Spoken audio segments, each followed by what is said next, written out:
Waktu itu aku disuruh untuk ke lantai atas buat ambil bingkisan. Di situ aku lihat temanku sama omku duduk berdua dan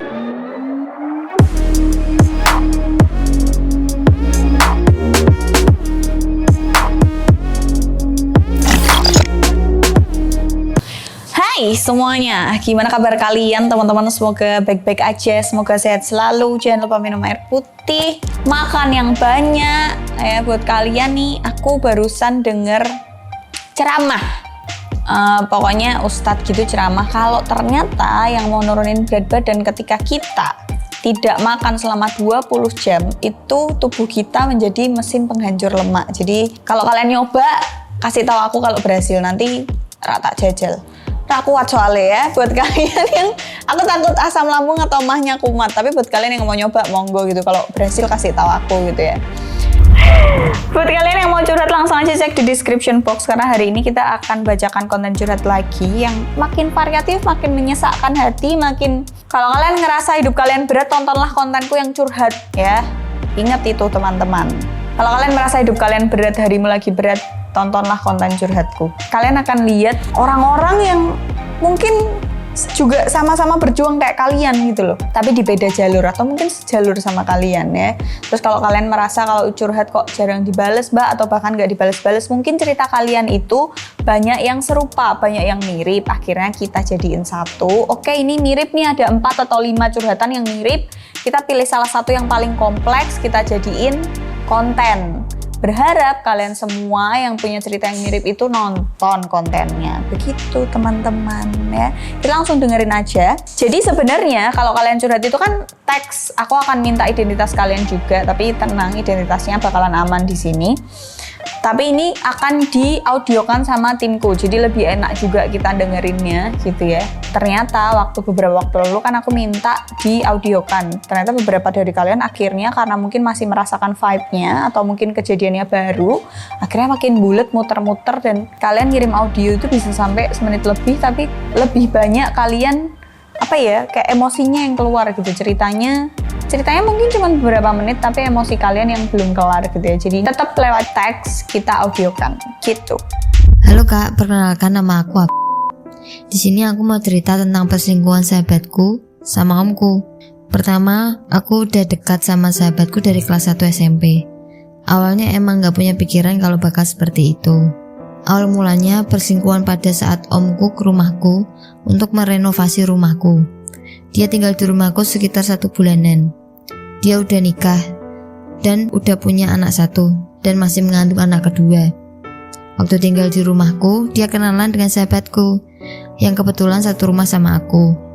Lalu kita ngopi bareng, masih normal lah. Lalu pada hari itu, omku setelah mandi mau masuk ke kamar temanku, bilang kalau omku ganteng, padahal omku udah tua dan di situ aku masih diam. Yang kedua, ketika omku naik mobil, pasti kaca spionnya dihadapin ke sahabatku dan selalu curi-curi pandang. Lalu temanku bilang ke aku kalau dia habis dibilang omku tunggu 1 atau 2 tahun lagi. Lalu aku masih positif thinking dengan mereka. Dan ketiga, waktu aku pegang HP temanku, ada notif masuk dari Babe. Waktu aku lihat fotonya ke omku, WA bilang yang mesra-mesra. Aku dari situ udah mulai curiga.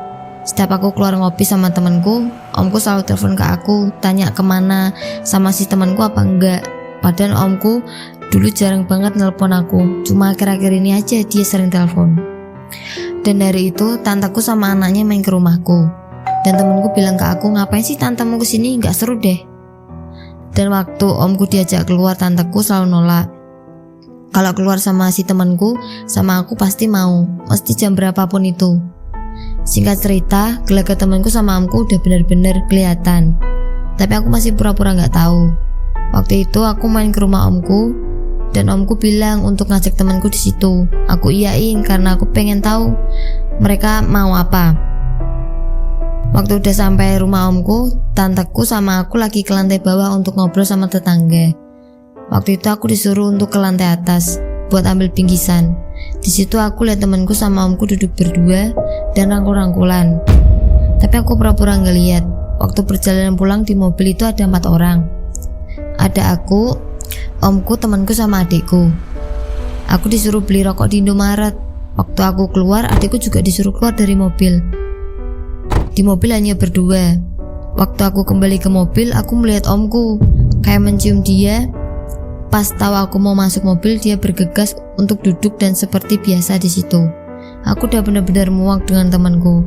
Padahal aku udah tahu kalau udah punya istri dan anak tetap aja mau. Sebenarnya aku tahu dia cuma mau uangnya aja, karena dia sebenarnya juga udah punya pacar. Waktu berselingkuh dengan omku, aku tahu kalau omku juga main ke rumahnya temanku itu, gak cuma 1 atau 2 kali. Padahal ibunya temanku pun udah tahu kalau omku itu udah berkeluarga. Tapi temanku malah mendukung dan malah bilang ke tetangganya kalau itu pacarnya temanku, masih jaka. Aku ndak habis pikir sama orang tuanya. Anak merusak rumah tangga kok dibiarin. Dari situ aku udah gak mau berteman sama temanku itu. Dan beberapa hari ini tanteku bilang ke aku, minta nomor temanku. Ternyata tanteku udah tahu perselingkuhan itu dari hamil pertama, dan di situ waktu lebaran omku malah pergi sama temanku.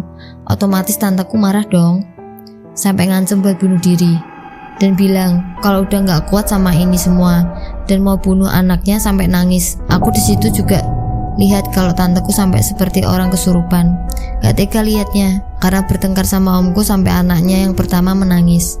Aku yakin anak pertama itu pasti akan trauma sama perlakuan omku. Kak Adel, menurut Kak Adel aku harus gimana? Karena aku juga ngerasa salah sama tanteku, udah ngenalin teman busuk itu. Sekian Kak Adel, makasih, semoga menjadi pelajaran aja. Semua nanya Kak Adel, aku harus gimana? Kalau dikasih hati dia ngerogoh-rogoh, bukan ngerogoh rempelotok, ngerogoh sing liya nek iki. Kiasu. Kalian tahu Nikita Gina sama Kinos itu tuh berawal dari perselingkuhan dan ibunya mendukung. Tapi ibunya tidak berbohong kalau si omnya ini kan udah punya anak 2, sudah bojo. Nah ibunya Nikita Gina waktu itu juga I think nggak bohong sama tetangganya kalau si Kinos ini Joko gitu loh. Tapi emang masih Joko gitu, ngerti gak sih? Kayak nggak bohong gitu ya, doain aja gitu kan. Jodoh nggak ada yang tahu, benar. Tapi yang ini keterlaluan menurutku. Pertama, dari cerita ini kita belajar di mana kita harus memilih teman, betul? Karena kalau aku ada di posisimu, tak parani omae. Tapi aku gak akan mau masuk rumah, aku di depan rumahnya, terus bilang, siapa jenenge misal? Siapa namanya? Ani. Tante mau minta tolong Ani, tolong dikasih tahu anaknya ya, pacarnya yang tante sebut-sebut sekarang itu sudah punya istri dan punya anak 2 dan itu om saya. Tapi bicaranya di depan rumah aja, itu pasti menggegerkan ommu dan keluarganya gitu loh. Itu pentingnya milih teman dan kiasu. Kalau kamu nanya aku harus gimana, kamu harus ngelakuin itu. Karena ini bibit dari orang tuanya kalau dilihat ya. Karena ibunya pasti udah tahu kalau ini anak 2 udah punya istri tapi masih bohong ke tetangganya, itu bibit, berarti itu turunan. Berarti temenmu gennya banyak dari ibunya. Dari kasus ini kita belajar ya, tolong ya om-om di luar sana. Raimu kira ganteng wis keriput melorot mesti. Ya, anak muda ini hanya mengincar hartamu. Kalau kamu masih mau main-main dulu sebelum punya istri, tahu, sebelum nikah, main-main gak masalah, yang terima konsekuensinya kamu. Saiki nek kowe dolanan, yang terima konsekuensinya istri dan anakmu, beserta kedua keluarga, baik keluargamu maupun keluarga istrimu. Di sini timku banyak laki-laki ya, jadi tolong nih calon-calon bapak di sini, terlebih Ade dan Mas Bagus ya, yang track recordnya wedoan, ya tolong, kalau kalian masih udah punya istri, udah punya anak, nanti masih mainan, yang terima konsekuensi itu istrimu. Kamu mungkin udah gak ada feel sama istrimu, tapi anakmu. Di dunia ini ada mantan istri, mantan suami, tapi gak ada mantan anak. Pokoknya kalau kalian tahu ada timku yang begajulan ya di sosmed, laporin sama aku perluanin yang gini ya. Buat omnya ya, saya tahu Anda mungkin puber kedua, ya. Mana mungkin lagi ngetril-ngetrile gitu ya. Sebel banget anjing. Kayak settingan ya, ya lagi kayak gitu ya. Alangkah lebih baiknya daripada manukmu ngetril-ngetril ke kontrol, ya lebih baik mungkin Anda lagi di fase bosen sama istri, mungkin ya, kan namanya hidup rumah tangga itu kasusnya pasti ada-ada aja yang mungkin kita nggak kepikiran pasti terjadi di rumah tangga gitu kan. Apalagi istrimu lagi hamil, mungkin kalau mau urusan ranjang agak sulit, harus lebih hati-hati dan lain-lain. Mungkin juga istrimu pengeluarannya lagi banyak, minta duit terus mungkin, karena kan anaknya yang satu lagi hamil, mungkin butuh vitamin, susu hamil dan lain-lain. Mungkin kamu lagi pusing juga mikirin nanti lahirannya gimana dan lain-lain gitu ya. Akhirnya kamu mencari shortcut untuk dapat dopamin gitu ya dengan daun muda gitu ya. Tapi daripada kayak gitu, mending waktunya kamu manfaatkan dan energimu kamu manfaatkan untuk apa? Lebih mengulik istrimu lagi. Coba inget-inget dulu kalian pacaran yang bikin kamu jatuh cinta tuh apa sama istrimu? Yang bikin kamu penasaran sama dia dan akhirnya mempersunting dia tuh apa? Coba ulik lagi anak pertamamu. Dia lagi di fase apa? Dia lagi ngapain? Dia lagi suka apa? Coba diles kayak macem-macem. Anterin anakmu les. Coba ke hal-hal yang lebih positif gitu loh. Kalau kamu bosan sama istrimu, rak sambut dulu, rak apa-apa. Ya, tapi anakmu kan ada. Istrimu juga lagi ngandung. Jak ngobrol anakmu di dalam kandungan. Do, opole, bapakmu lagi bosan sama ibumu. Soalnya ibumu gini-gini enaknya ngapain ya, dijak ngobrol. A1 didupa ibuke. Soalnya ngobrolnya yang ngarep ibuke gitu kan. Gini loh, aku nggak tahu deh bapak-bapak di luar sana, ya Allah muga-muga sok bojoku rak ngono ya Allah. Kalau kalian nge-follow Instagramku, kalian pasti tahu reels ini. Laki-laki itu bukan cuman mau nemenin kamu kemana-mana, dia juga bisa mendengarkan keluh kesah. Nggak cuman itu, apalagi untuk om-om guatel, ya ini dia berawal dari gatel jadi guatel, dia biasanya akan mendengarkan keluh dan desahmu juga. Jadi hati-hati ya teman-teman, karena bahas kayak gini nggak ada bare, laki-laki pasti nggak mau disalahin, mbak kowe iki cangkeman, kowe kan rak tau ngerasa kayak duwe manuk tau mbak, nek manukmu sik ngetrel-ngetrel kan kowe rak ngerasa kayak tadi aku piye gitu kan. Nggak ada selesainya.